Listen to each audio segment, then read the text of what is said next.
오늘도 사회 곳곳에서는 빠르게 변화하는 환경 속에서 다양한 이슈들이 이어지고 있습니다. 인간의 사교성은 타인을 좋아해서가 아니라 혼자 있는 상태를 견디지 못하는 공허함에서 비롯된다. 모든 인간은 고통과 권태 사이를 오가는 진자와 같으며 관계는 그 권태를 잠시 잊기 위한 마취제에 가깝다. 타인과 가까워질수록 필연적으로 서로의 가시에 찔리게 되는 고슴도치의 딜레마는 인간관계의 구조를 가장 잘 보여주는 비유다. 예의와 정중함은 서로의 가시에 찔리지 않기 위해 발명된 차가운 거리두기다. 인간은 오직 혼자 있을 때만 온전히 자유로울 수 있다. 고독을 사랑하지 않는 자는 자유를 사랑하지 않는 자와 같다. 사유하는 즐거움, 레시트 호크마입니다. 우리는 지금 역사상 그 어느 때보다 촘촘하게 연결된 시대를 살고 있습니다. 손가락 하나로 수천 명의 일상을 엿보고 언제든 대화할 수 있죠. 하지만 참 이상한 일입니다. 이토록 연결된 세상 속에서 왜 우리는 문득 텅 빈 방에 홀로 남겨진 듯한 지독한 고독을 느끼는 걸까요? 화려한 자리가 끝난 뒤의 귀갓길, 수많은 말 속에 섞여 있었지만 정작 내 자리는 어디에도 없었다는 그 이질감. 오늘은 염세주의자로 불렸으나 누구보다 인간의 고통을 정면으로 마주했던 철학자 쇼펜하우어의 문장들을 통해 이 질문의 답을 차분히 따라가 보려 합니다. 쇼펜하우어는 인간을 결코 낙관적으로 바라보지 않았습니다. 그의 책장을 넘기다 보면 인간은 이성적으로 판단하는 존재이기 이전에 이유를 알지 못한 채 계속 살아가고 또 움직이려는 맹목적인 충동에 이끌리는 존재임을 깨닫게 됩니다. 우리는 흔히 이성적인 판단으로 사람을 만나고 관계를 선택한다고 믿지만 사실 그 이면에는 내면의 결핍을 피하려는 원초적인 움직임이 항상 먼저 자리하고 있습니다. 그의 논리에 따르면 이성은 선택의 주체라기보다 이미 움직인 충동을 뒤늦게 설명하는 해설자에 가깝습니다. 인간은 먼저 욕망하고 그 다음에 이유를 붙일 뿐이죠. 그는 이러한 인간의 삶을 두 상태 사이를 오가는 진자에 비유합니다. 한쪽 끝에는 결핍으로 인한 고통이, 다른 한쪽 끝에는 충족 이후 찾아오는 권태가 있습니다. 외로움은 이 결핍의 고통 중 하나입니다. 인간은 이 고통을 견디기 힘들어 타인을 찾고 군중 속으로 들어갑니다. 하지만 욕망이 채워진 자리에는 곧바로 권태가 찾아옵니다. 아무것도 부족하지 않은데 아무것도 의미 있어 보이지 않는 이 상태는 고통만큼이나 인간을 괴롭힙니다. 그래서 인간은 다시 무언가를 갈망하고 관계를 찾습니다. 쇼펜하우어의 시선에서 사교란 삶을 풍요롭게 만드는 목적이라기보다 이 고통과 권태의 순환을 잠시 잊기 위해 선택하는 회피적 통로에 불과합니다. 군중 속으로 들어간 인간은 과연 안식을 얻을까요?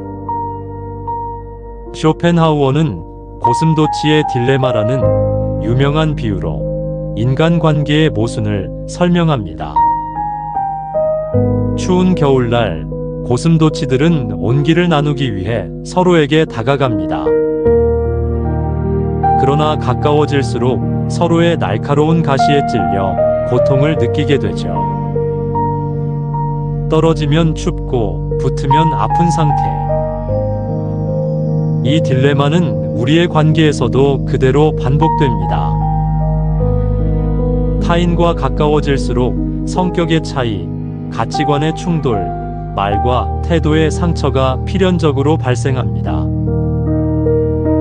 인간은 이 상처를 피하기 위해 예의와 정중함이라는 장치를 생각해냈습니다. 그에게 예의란 마음에서 우러나오는 따뜻함이 아니라 서로의 가시에 찔리지 않기 위해 설정한 차가운 안전거리입니다. 이 거리는 상처를 줄여주지만 동시에 친밀함도 제한합니다. 그 결과 사람들은 함께 있으면서도 깊이 닿지 않는 상태를 유지하게 됩니다. 군중 속의 고독은 관계의 실패가 아닙니다. 서로를 다치지 않게 하려고 선택한 거리에 필연적인 부산물인 셈입니다. 쇼펜하우어는 모든 인간이 이 거리를 같은 방식으로 견디지는 못한다고 보았습니다. 그는 혼자 있는 시간을 견디지 못하는 사람과 그 시간을 감당할 수 있는 사람의 차이를 내면의 자산이라는 개념으로 설명합니다. 내면이 빈약할수록 외부의 자극을 강하게 필요로 합니다. 혼자 있을 때 자기 자신과 마주할 내용이 없기 때문입니다. 이 경우 타인의 말과 존재는 공허함을 가려주는 임시적인 장막이 됩니다. 반대로 내면이 충분히 축적된 사람에게 고독은 결핍이 아닙니다. 그들에게 고독은 자유의 조건이며 온전히 자기 자신으로 머무를 수 있는 축복의 상태입니다. 쇼펜하우어는 인간의 가치와 자유가 혼자 있을 수 있는 능력의 크기에 비례한다고 보았습니다. 고독은 좋고 나쁨의 문제가 아니라 그것을 감당할 수 있는 내적인 힘이 있느냐의 차이로 드러납니다. 관계에서 느껴지는 피로감은 우리가 도태되었다는 증거가 아닙니다. 쇼펜하우어의 언어로 해석하면 그것은 타인과 나 사이의 거리가 비로소 인식된 상태에 가깝습니다. 우리 속에 자연스럽게 섞이지 못하는 감각은 타인의 색채에 쉽게 물들지 않으려는 고유한 자아의 본능일 수도 있습니다. 억지스러운 화합 대신 의연한 단절을 선택하는 태도는 관계를 부정하는 것이 아니라 자기 자신을 보존하려는 가장 적극적인 방식입니다. 타인에게 기대던 의지를 조금 거두어들이는 순간 우리는 결핍에서 한 발 물러나 자족의 상태에 접근하게 됩니다. 쇼펜하우어가 말하는 지혜는 관계 속에서 끊임없이 자신을 소모하는 것이 아니라 자기 자신으로 머무를 수 있는 능력을 기르는 데 있습니다. 연말 연시, 사람들은 더 많이 모이고 연결되어야 한다고 말합니다. 그러나 이 시기야말로 군중에서 잠시 물러나 자신의 내면을 들여다보기에 적절한 시간일지 모릅니다. 고독을 피해야 할 공백이 아니라 사유가 시작되는 조건으로 다시 바라보는 것. 누군가의 목소리 대신 자신의 생각이 조용히 이어질 수 있도록 여백을 남겨두는 것. 쇼펜하우어의 철학은 바로 그 침묵의 지점에서 우리에게 말을 걸어옵니다. 지금까지 쇼펜하우어의 인간관계론을 통해 군중 속의 고독이라는 감각을 읽어보았습니다. 지혜가 시작되는 출발점에서 레시트 호크마였습니다.